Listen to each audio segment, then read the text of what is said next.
Hello dears, welcome to our channel ultimate edu hub. তোমাদের সকলকে স্বাগত জানাই আজকের এই ক্লাসে। আজকে আমরা দ্বিতীয় নাম্বার ক্লাস করছি। তো আশা করি তোমরা এর আগের যে ভিডিও দেখেছো, তোমাদের ভালো লেগেছে। তো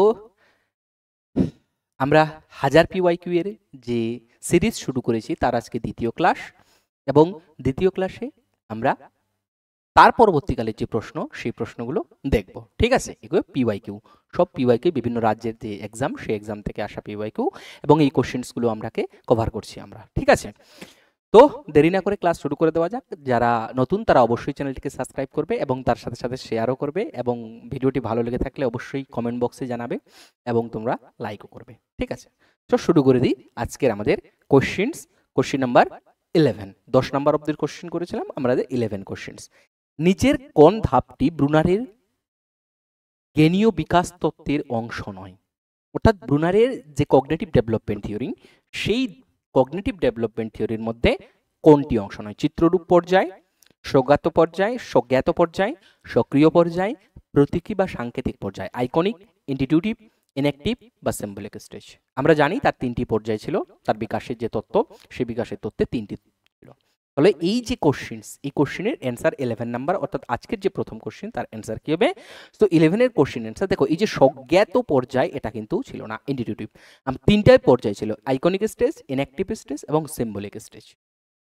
এই তিনটি স্টেজই তার তত্ত্বে ছিল। তো আমরা যদি একটু দেখে নিচ্ছি, এই যে তিনটে স্টেজ, এটা হচ্ছে আমাদের সক্রিয় পর্যায়, যেটা শিশু শুরু হয় 18 মাস থেকে বা 18 মাস বা 2 বছর, জন্ম থেকে 18 মাস বা 2 বছর পর্যন্ত কিন্তু এই যে পর্যায়, এটা এই যে পর্যায়টা, সেই মানে এই যে সময়টা, সেই সময়টাকে বলা হয় সক্রিয় পর্যায়। এখানে শিশুরা কি, আচ্ছা নর্মালি ভাবে ভেবে দেখো, তোমরা পিয়াজের থিওরি জানো, সেই পিয়াজের থিওরি এরকমই ভাগ দেওয়া রয়েছে।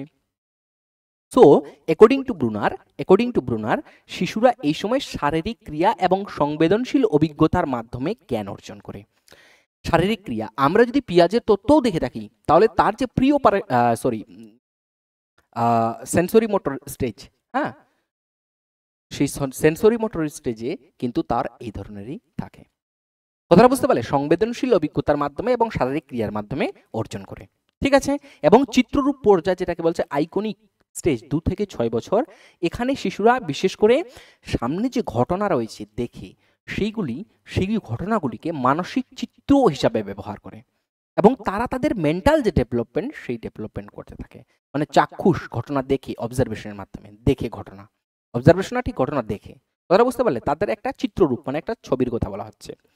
এরপর বলা হচ্ছে সাংকেতিক পর্যায়, সিম্বলিক যে স্টেজ, আমরা যদি দেখে থাকি তাহলে যত বড় হচ্ছে শিশু, তত তার যে মূর্ত থেকে বিমূর্তের দিকে ধারণা, অর্থাৎ প্রথমে কি ছবি দেখে বা পিকচার দেখে, ভিডিও দেখে, সেখান থেকে কনসেপচুয়াল ধারণা ছিল। এখন কিন্তু তার সে থেকেও নয়, তার বিমূর্ত যে চিন্তা ভাবনা, সে সাংকেতিক চিন্তা ভাবনা, যুক্তির ব্যবহার, এটা কি এই সিম্বলিক স্টেজে বিশেষ করে হয়ে থাকে, অর্থাৎ 6 থেকে 7 বছর বা পরবর্তী যে সময়কালটা, সেই সময়কালটা। ব্রুনারের এই যে জ্ঞানীয় বিকাশের স্তরে তিনটির কথা বলছেন, সক্রিয়, চিত্ররূপ এবং প্রতীকী বা সাংকেতিক পর্যায়। কোশ্চেন নাম্বার 2, মরিসন বোঝার স্তরে বা বোধগম্যতার স্তরে, যদি আমরা বোঝার থেকেও বোধগম্যতা সব থেকে বেশি ভালো হবে, তাহলে বোধগম্যতার যে স্তর ছিল তার যে মরিসন দিয়েছিলেন, ঠিক আছে, আন্ডারস্ট্যান্ডিং লেভেল। হ্যাঁ, সো এই যে আন্ডারস্ট্যান্ডিং লেভেল অফ টিচিং এর আমরা তিনটে জানি, মেমোরি, আন্ডারস্ট্যান্ডিং এবং রিফ্লেক্টিভ। ঠিক আছে, তো যে আন্ডারস্ট্যান্ডিং লেভেল অফ টিচিং যেটা মরিসন দিয়েছিলেন, তো তার যে মডেলটা ছিল, সিনটেক্স যেটা ছিল, সেটা কি ছিল? উপস্থাপনা, অনুসন্ধান, সংগঠন, আত্মীকরণ, আবৃত্তি, অর্থাৎ presentation, exploration, organisation, assimilation and recitation করা। তাহলে আমরা যদি তার মডেলটাকে দেখে থাকি, হ্যাঁ, আন্ডারস্ট্যান্ডিং লেভেলটাকে দেখে থাকি, তাহলে এটা আমাকে সঠিক ক্রম হিসাবে সাজাতে হবে। সো এখানকার যদি আমরা প্রথম অ্যান্সার দেখে থাকি বিশেষ করে, তাহলে হচ্ছে যে এই যে অনুসন্ধান, এক্সপ্লোরেশন, এটা কিন্তু প্রথম ছিল। তাহলে অপশন আমার হয়ে যাবে অ্যান্সার কি? হ্যাঁ, অপশন নাম্বার, আচ্ছা জাস্ট 1 সেকেন্ড, সরি, হ্যাঁ হ্যাঁ ঠিকই আছে, অপশন নাম্বার এ। ঠিক আছে, অপশন নাম্বার এ, অনুসন্ধান প্রথমে, নেক্সট হচ্ছে উপস্থাপনা, প্রেজেন্টেশন, অর্থাৎ এক্সপ্লোরেশন, প্রেজেন্টেশন, তারপরে কি হলো, তারপরে বলা হচ্ছে আমাদের আত্মীকরণ, তারপরে সংগঠন, এবং শেষে হচ্ছে আমাদের আবৃত্তি। এটা ছিল তার মডেলের, যদি আমরা স্টেপগুলো দেখে থাকি তাহলে সেই স্টেপগুলো। আন্ডারস্ট্যান্ডিং লেভেলে কি হয়ে থাকে? আন্ডারস্ট্যান্ডিং লেভেলে শিশুরা যে ফ্যাক্টস, ঘটনা এগুলো কিন্তু বুঝতে পারে, এবং এর মাধ্যমেই শিশুর মানে এই লেভেলের শিশুদেরকে পড়ানো দায়িত্বকের একজন টিচারের। ঠিক আছে, এই হলো। নেক্সট বলা হচ্ছে কোশ্চেন নাম্বার 13। আজকের কোশ্চেন, আচ্ছা, এই তিনটে স্তর দেওয়া রয়েছে, তোমরা এই তিনটে স্তর দেখে নিতে পারো। টোটাল ডিটেলস দেওয়া রয়েছে এখানে। Herbert, Morrison, hunt, lowest level, middle, highest level কোনটাকে বলা হয়, চিন্তনশীল বা চিন্তাহীন যেটাকে বলা হয়, চিন্তনহীন যেটাকে বলা হয়, এটা চিন্তনশীল বলা হয়, এটাকে আপার থটফুল মানে আরো বেশি চিন্তনশীল, যেটা রিফ্লেক্টিভ স্টেজ বলা হয়। এবং তিনটেরই যে সিনট্যাক্স, সেই সিনট্যাক্সটা দেওয়া রয়েছে। ক্লিয়ার?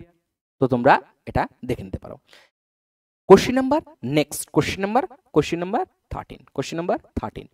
নিচের কোনটি জ্ঞানীয় ক্ষেত্রের সঙ্গে সম্পর্কিত নয়? কগনিটিভ ডোমেইন, আর যখন cognitive domain, psychomotor domain, effective domain পাচ্ছি তখন কার নাম মনে আসছে? Bloom taxonomy. শিক্ষণের উদ্দেশ্যগুলির উপরে ভিত্তি করে তার তত্ত্বটা দেওয়া রয়েছে। কথাটা বুঝতে পারলে? এবং আমরা অনেক সময় বিএড এর যখন লেসন প্ল্যান করে থাকি, এই তত্ত্বের উপর ভিত্তি করে আমরা লেসন প্ল্যান কিন্তু করে থাকি।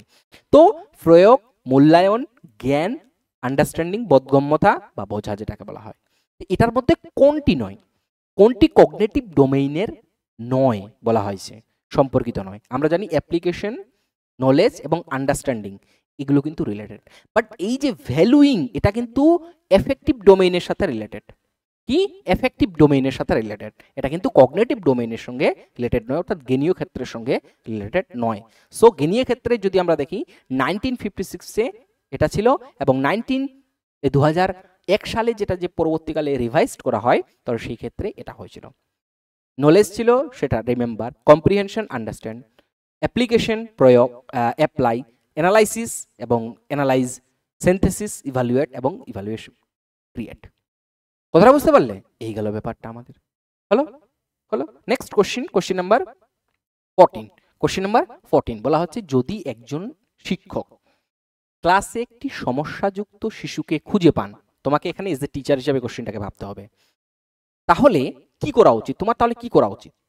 শিশুকে অবহেলা করবে, শিশুকে শাস্তি দেবেন, শিশুটিকে অবিলম্বে বাড়িতে ফেরত পাঠাবেন, শিশুকে কাউন্সেলিং প্রদান করবেন বা পরামর্শ প্রদান করবেন, যদি আমরা বলতে চাই পরামর্শ দান দিবেন।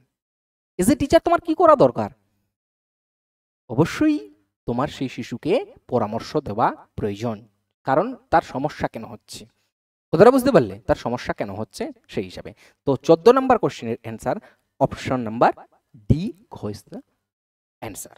ঠিক আছে, নেক্সট কোশ্চেন নাম্বার 15 বলা হচ্ছে আমাদের, আচ্ছা কাউন্সেলিং কি? কাউন্সেলিং হচ্ছে যে বিশেষ করে যদি কোনো একজন শিশুর সমস্যা হয়, আর টিচার এজ এ কাউন্সিলর হিসেবে ধরা হয়, টিচার মানে একটু নিম্ন কাউন্সিলর, ঠিক আছে, অ্যাকচুয়ালি যে কাউন্সিলর তার ডেপথ আন্ডারস্ট্যান্ডিং রয়েছে কাউন্সিলিং করানোর জন্য, বাট এজ এ টিচার আমাদেরকে সেই এবিলিটিটাও কিন্তু রাখতে হবে যে শিশুর যদি কোনো সমস্যা হয় সেই সমস্যাকে কিভাবে দূর করা যেতে পারে, তাহলে সেই সমস্যা দূরীকরণের ক্ষেত্রে টিচারকেও একটা কাউন্সিলরের বা পরামর্শদানের ভূমিকা পালন করতে হবে। তো শিক্ষার্থীদের আচরণ পরিবর্তন করতে আমাদের কাউন্সিলিং সাহায্য করে, তার যদি কোনো সমস্যা বিশেষ করে হয়ে থাকে তাহলে সেই সমস্যা চিহ্নিত করে তাকে পরামর্শ দেওয়া, যে এই সমস্যা থেকে তুমি কিভাবে মানে নিপাত পেয়ে থাকবে, যদি বলতে পারি আমরা নিজাত পেয়ে থাকবে। ঠিক আছে, সো পরিবেশের সঙ্গে খাপ খাওয়ানোর ক্ষমতা বৃদ্ধি করে, যদি কোনো শিশুর শেডিউল ধরনের কোনো সমস্যা হয়, অ্যাডজাস্টমেন্টের সমস্যা হয়, সিদ্ধান্ত গ্রহণের ক্ষমতা বৃদ্ধি করে, শিক্ষার্থীদের একাডেমিক যে পারফরমেন্স সেটা ডেভেলপমেন্ট করতে সাহায্য করে,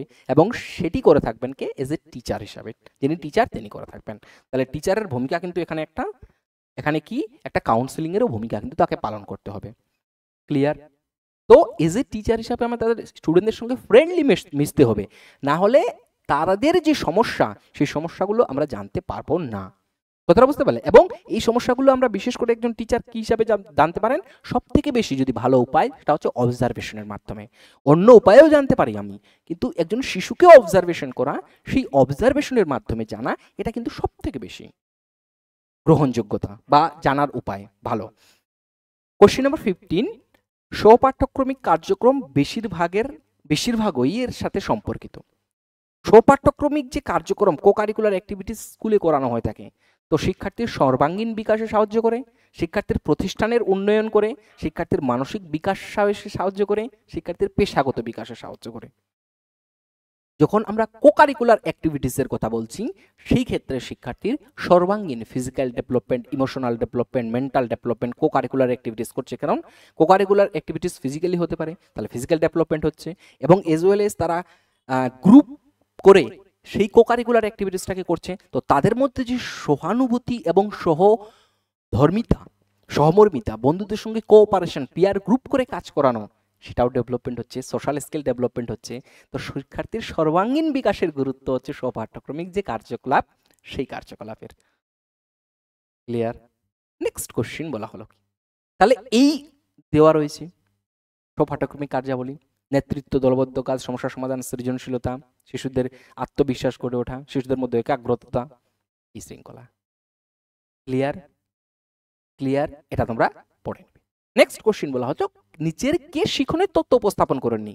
আমরা এর আগের দিনের ক্লাসে কি দেখেছিলাম? শিখনের তত্ত্বের নামগুলো পড়েছিলাম। তাহলে তোমরা যদি ক্লাসটাকে দেখে থাকো তাহলে বলতে পারবে স্কিনার, কহলার, থর্নডাইক, বিব্লুম।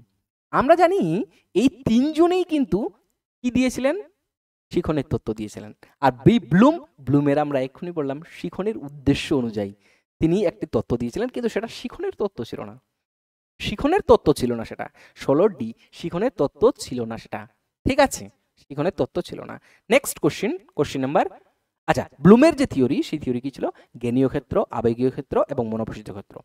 মানে শিখন কিভাবে সম্পূর্ণ হয়। একজন শিক্ষার্থীকে যখন আমি শিখন দিব বা শিক্ষার্থীকে যখন আমি পড়াবো, তাহলে কোন কোন এরিয়ার মাধ্যমে কোন কোন বিষয়গুলোকে রাখলে একজন শিক্ষার্থীর শিক্ষণ সম্পূর্ণ হবে, সেটা যদি আমরা তিনটা এরিয়ার দিকে একজন শিশুর ধ্যান রাখি। কি? একটা হচ্ছে জ্ঞানীয় ক্ষেত্র, তার জ্ঞানের ডেভেলপমেন্ট করা; আবেগীয় ক্ষেত্র, তার অ্যাফেকশনের, তার অনুভূতি তাকে ডেভেলপমেন্ট করা; এবং মনোপ্রসিত ক্ষেত্র এবং শারীরিক দক্ষতা।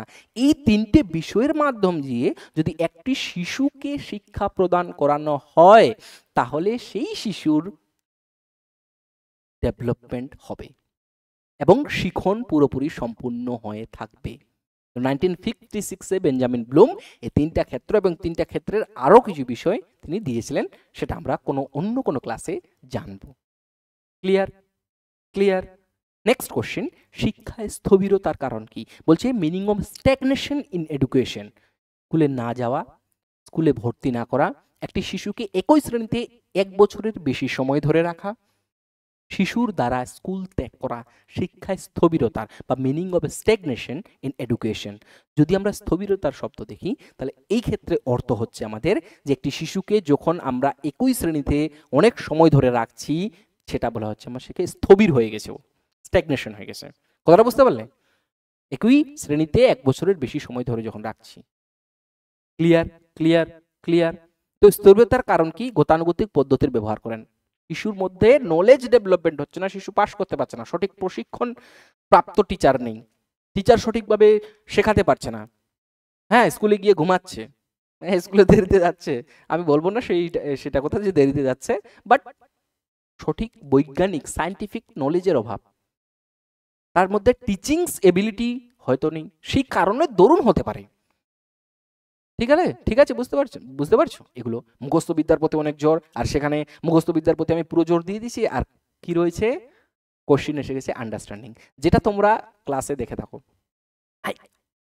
কোথায় খালি মানে কমন কোশ্চিন দিতে থাকছে। কমন কোশ্চিন নয়, কনসেপচুয়াল জানার চেষ্টা করো।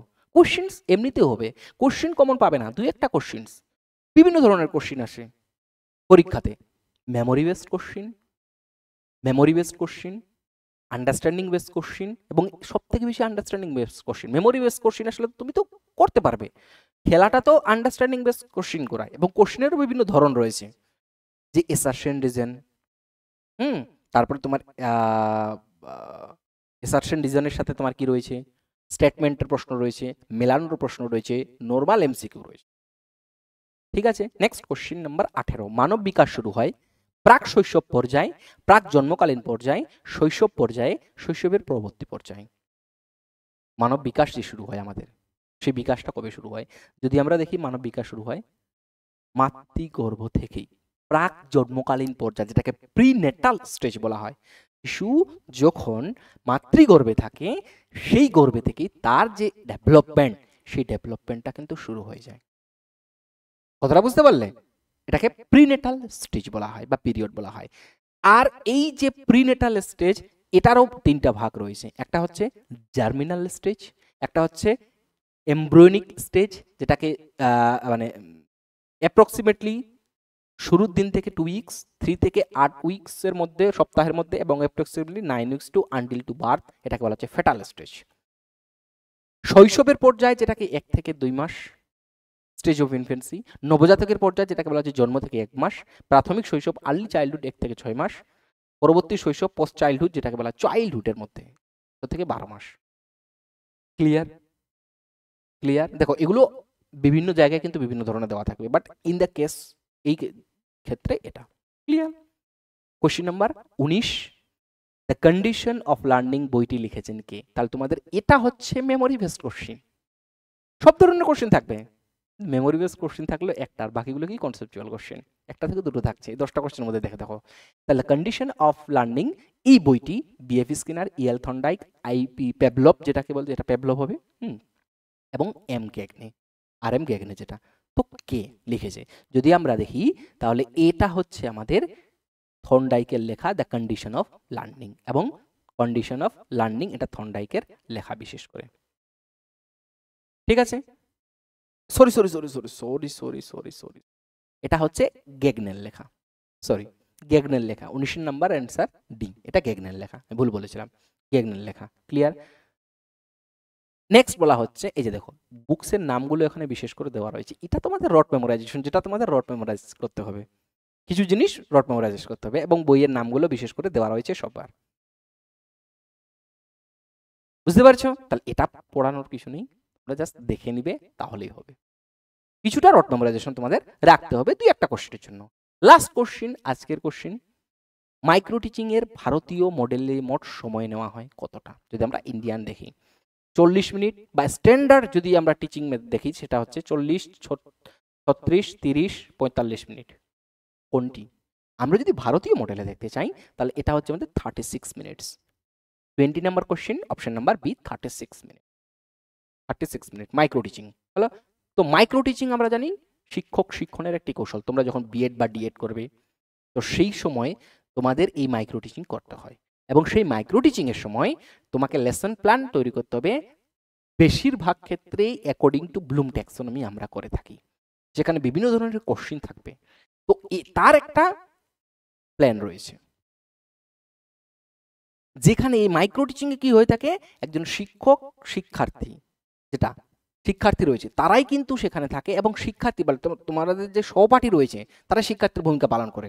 তো তোমরা এখানে পড়াও, তোমাদের একটা ডেমো, আমরা বলি না অনেক সময় ডেমো, পরিকল্পনার সময় নির্ধারণ করা হয় না। এটা মনে রাখবে, মাইক্রো টিচিং এ পরিকল্পনার সময় নির্ধারণ করা হয় না, কিন্তু পুনরায় পরিকল্পনার জন্য 12 মিনিট দেওয়া হয়। সো টিচ করতে হবে প্রথমে, তুমি প্ল্যানিং করে নিলে, সবকিছু করে নিলে, 6 মিনিট পড়ালে, তুমি 6 মিনিট প্রতিক্রিয়া নিবে, ওদের কাছ থেকে ফিডব্যাক নিবে, তোমাদের যাদের সহপাঠী রয়েছে। তারপর তুমি পুনরায় সেটাকে প্ল্যান করবে 12 মিনিট, পুনরায় শিখনের জন্য 6 মিনিট, আবার পুনরায় প্রতিক্রিয়ার জন্য 6 minute. Total 36 minute it's standard in Indian, মানে আমাদের ভারতের ক্ষেত্রে। ক্লিয়ার? ক্লিয়ার? সো এই গেল পার্ট 2 আমাদের 1000 কোশ্চেনের। এইভাবে পার্ট চলতেই থাকবে। আশা করি তোমাদের ভিডিওটি ভালো লেগেছে, আর অবশ্যই শেয়ার করবে, লাইক করবে এবং কমেন্ট করবে। ভালো থেকো, সুস্থ থেকো, নেক্সট ভিডিওর জন্য ওয়েট করো, অবশ্যই নেক্সট ভিডিও আসবে। ধন্যবাদ, সুস্থ থেকো, ভালো থেকো।